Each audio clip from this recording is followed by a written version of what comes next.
রহমতুল্লাহি ওয়া বারাকাতুহু।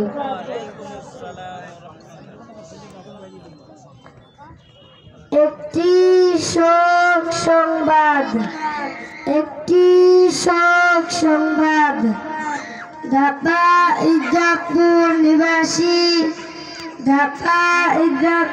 নিবাসী মরহুম আব্দুল করিমের বড় ছেলে মোহাম্মদ আব্দুর রহিম আজ বিকাল 4 ঘটিকার সময় তার নিজ বাড়িতে ইন্তেকাল করিয়াছেন।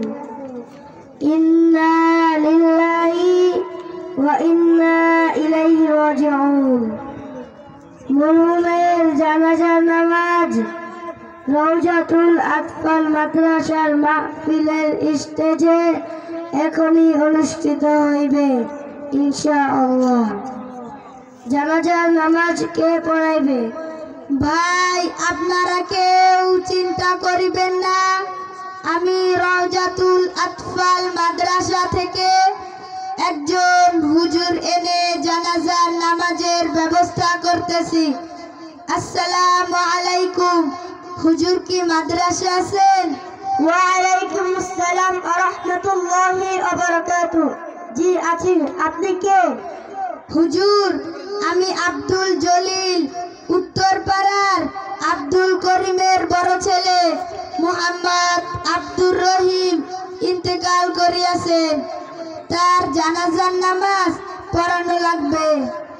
ইন্না লিল্লাহি ওয়া ইন্না ইলাইহি রাজিউন। আচ্ছা চলেন ভাই।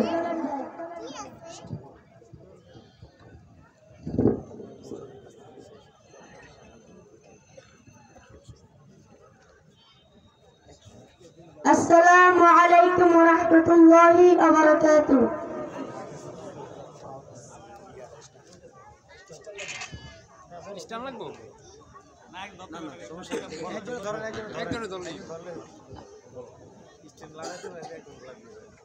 সবাই জানাজার নামাজের প্রস্তুতি নিন। আসসালামু আলাইকুম ওয়া রাহমাতুল্লাহি ওয়া বারাকাতুহু।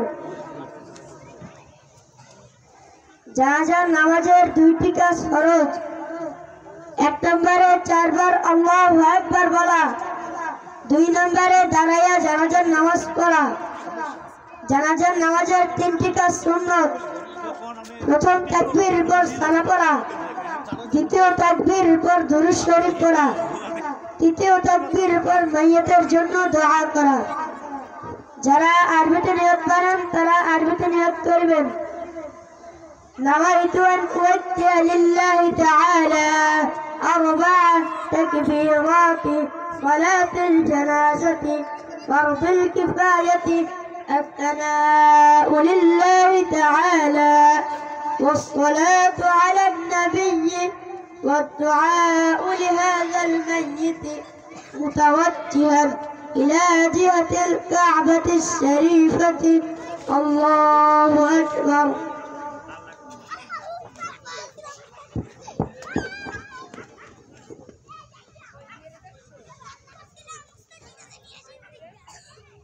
আর যারা আরবিতে নিয়ত করেন না তারা এভাবে বাংলায় নিয়ত করিবেন।